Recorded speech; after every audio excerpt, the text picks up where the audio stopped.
But we also had our first debate last night. And, you know, when I got onto the stage, I met this very spirited fellow who claimed to be Mitt Romney.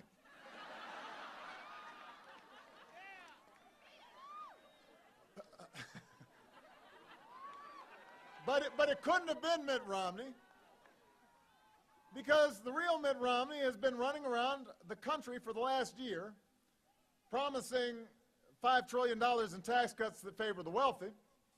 The fellow on stage last night said he didn't know anything about that. The real Mitt Romney said we don't need any more teachers in our classrooms. But don't boo, vote.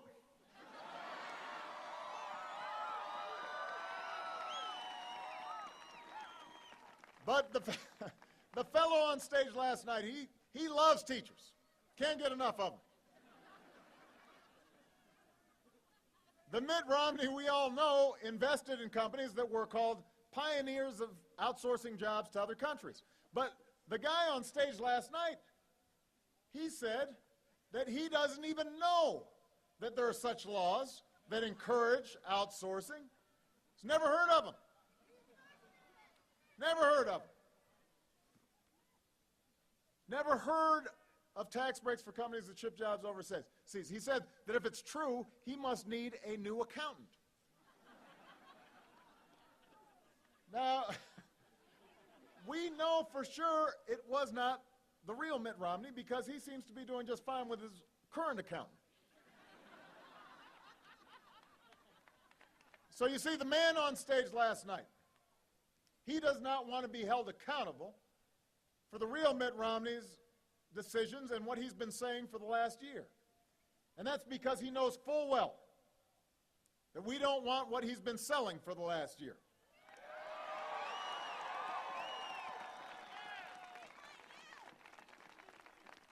So Governor Romney may dance around his positions, but if you want to be president, you owe the American people the truth.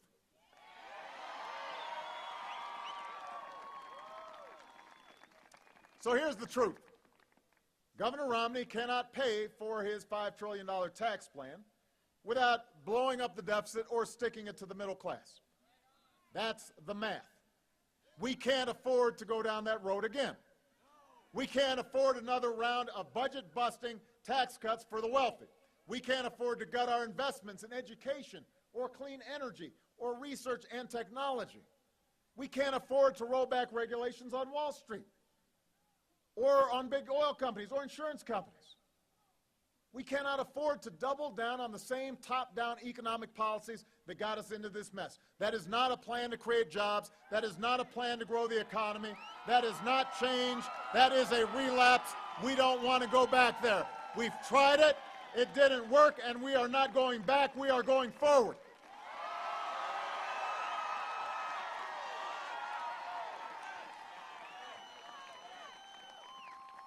Now, I've got a different view about how we create jobs and prosperity.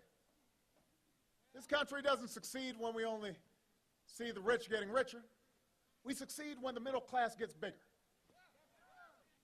We grow our economy not from the top down, but from the middle out. We don't believe that anybody's entitled to success in this country, but we do believe in something called opportunity. We believe in a country where hard work pays off and where responsibility is rewarded, and everybody's getting a fair shot, and everybody's doing their fair share, and everybody plays by the same rules. That's the country we believe in. That's what I'm fighting for. That's why I'm running for a second term for President of the United States, and that's why I want your vote.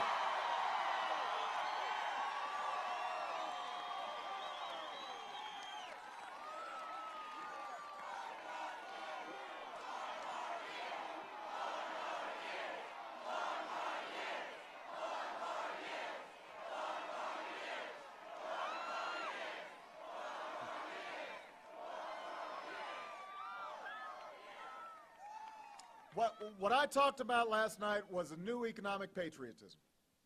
A patriotism that's rooted in the belief that growing our economy begins with a strong, thriving middle class.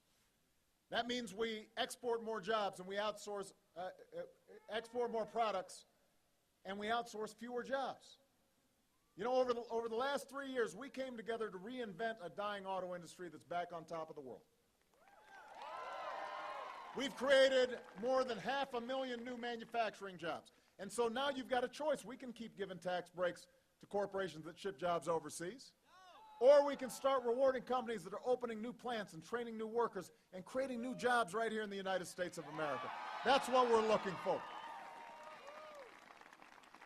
We can help big factories and small businesses double their exports and create 1 million new manufacturing jobs over the next 4 years. You can make that happen. I want to control more of our own energy. You know, after 30 years of inaction, we raised fuel standards so that by the middle of the next decade, your cars and trucks will be going twice as far on a gallon of gas. We've doubled the amount of renewable energy we generate from sources like wind and solar. And thousands of Americans have jobs today building wind turbines and long-lasting batteries. The United States of America today is less dependent on foreign oil than any time in nearly 2 decades. So now you've got a choice between a plan that reverses this progress or one that builds on it. You know, last night my opponent says he refuses to close the loophole that gives big oil companies $4 billion in taxpayer subsidies every year. Now we've got a better plan where we keep investing in wind and solar and clean coal and the good jobs that come with them, where farmers and scientists harness new biofuels to power our cars and our trucks, where construction workers are retrofitting homes and factories so they waste less energy. And we can develop a 100-year supply of natural gas that creates hundreds of thousands of jobs. And, by the way, we can cut our oil imports in half by 2020. That will be good for our economy. That will be good for our environment. That will be good for Colorado. That will be good for America. That's what we're fighting for. That's why I am running for a second term as President of the United States.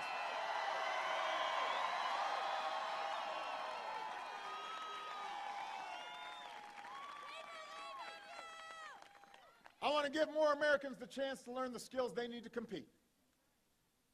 I talked last night about how education was the gateway of opportunity for me and Michelle. For so many of you, it's the gateway for a middle-class life. And today, millions of students are paying less for college because we took on a system that was wasting billions of taxpayer dollars on bankers and lenders. And so now you've got a choice. We can gut education to pay for more tax breaks for the wealthy, or we can decide that in the United States of America, no child should have her dream deferred because of an overcrowded classroom.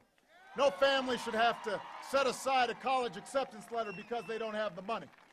No company should have to look for workers in China because they couldn't find any with the right skills here in the United States.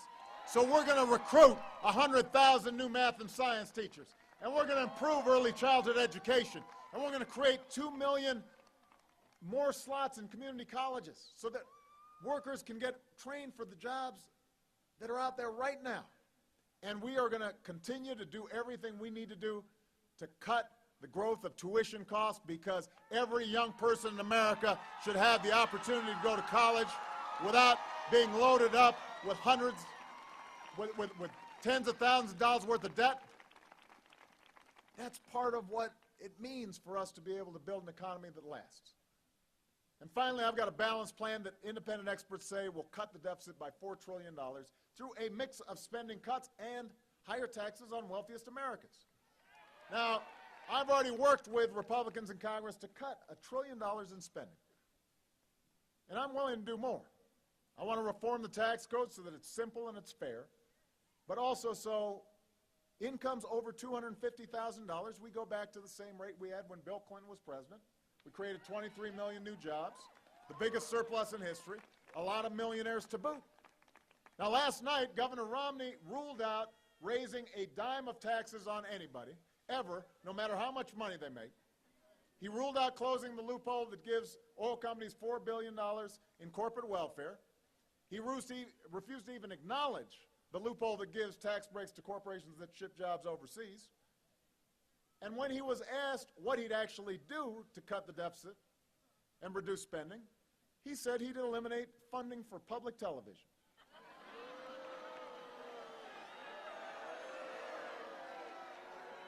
That was his answer. I mean, thank goodness somebody is finally getting tough on Big Bird. It's about time. We didn't know that Big Bird was driving the federal deficit. But that's what we heard last night. How about that? Elmo too?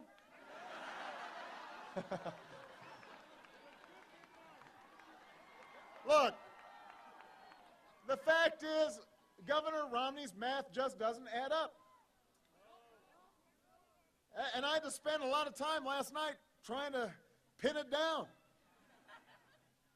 The only way to pay for $5 trillion in new tax cuts and $2 trillion in new defense spending that the military says it doesn't need is by asking the middle class to pay more.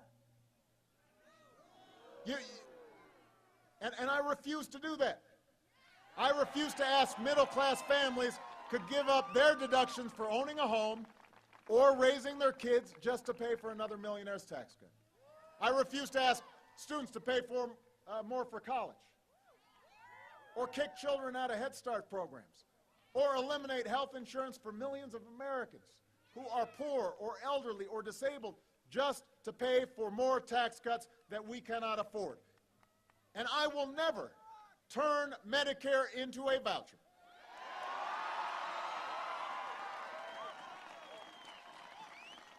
Governor Romney doubled down on that proposal last night, and he is wrong. No American should have to spend their golden years at the mercy of insurance companies. They should retire with the care and the dignity that they have earned. So yes, we'll reform and strengthen Medicare for the long haul. But we'll do it by reducing the cost of health care, not by asking seniors to pay thousands of dollars more. And we will keep the promise of Social Security by taking the responsible steps to strengthen it, not by turning it over to Wall Street. Now, going forward, we're going to have a chance to talk a little bit about what's going on overseas, because our prosperity at home is linked to what happens abroad. 4 years ago, I promised to end the war in Iraq, and I did.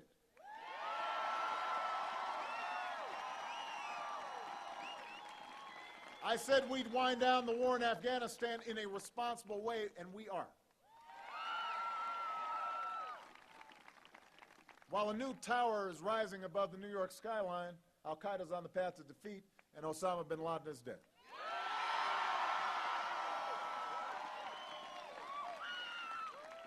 But we still face serious threats around the world. We saw that just a few weeks ago. And that's why, so long as I am Commander-in-Chief, we will sustain the strongest military the world has ever known. And when our troops take off their uniforms, we will serve them as well as they've served us. Because nobody should have to fight for a job when they come home or a roof over their heads when they have fought for their country. They have earned our respect and our honor. That's a commitment I make.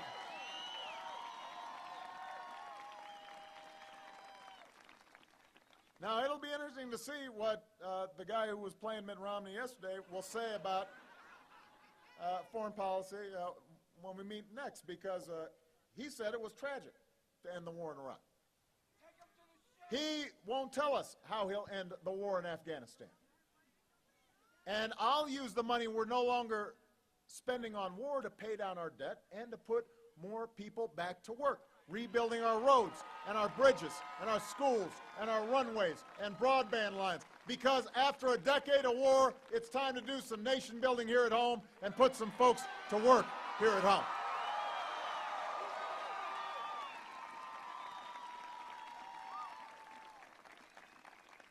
So this is the choice we now face. This is what the election comes down to. Now, over and over, we've been told by our opponents that since government can't do everything, it should do almost nothing. If you can't afford health insurance, hope you don't get sick. Company is releasing toxic pollution into the air that your children breathe. Well, you know, that's the price of progress. Can't afford to regulate. If you can't afford to start a business or go to college, just borrow money from your parents. Well, as I described last night, that's not who we are. That's not what this country is about. Here in America, we believe we're all in this together. We understand America's not about what can be done for us, it's about what can be done by us together as one nation and as one people. You understand that. You understand that, Denver. You are the reason that there's a teacher in Pueblo who with her husband can buy her first home with the help of new tax credits that we helped pass. We couldn't have done it without you. You made that happen. You're the reason that a woman outside Durango can get the treatment she needs to beat cancer. Now that there are affordable plans to cover pre-existing conditions, you did that. You made that happen. You're the reason that thousands of students at CU Boulder and Colorado State and University of Denver have more help paying for college this year. That happened because of you. You're the reason a young immigrant who grew up here and went to school here and pledged allegiance to our flag will no longer be deported from the only country she's ever called home. You're the reason why an outstanding soldier won't be kicked out of the military because of who he loves. You're the reason why thousands of families have been able to say to the loved ones who served us so bravely, welcome home. Welcome home. Welcome home. If you turn away now, if you buy into the cynicism that somehow the change we fought for isn't possible, then of course change won't happen. If you give up on the idea that your voice can make a difference, then other folks fill the void. Lobbyists and special interests and the people who are writing the $10 million checks. And all the spin will end up dominating the airwaves, and that's how things go, and ordinary folks get left out. All the folks who are trying to make it harder for you to vote. The folks in Washington who think somehow that they should control the health care choices that women should be making for themselves. Only you can make change happen. Only you have the power to move us forward. You know, from the day we began this campaign, I always said real change takes time. It takes more than one term. It takes more even than one president or one party. You certainly can't do it if you've got a president who writes off half the nation before he even takes office. You know, in 2008, 47% of the country didn't vote for me. But on the night of the election, I said to all those Americans, I may not have won your vote, but I hear your voices. I need your help, and I'll be your president too.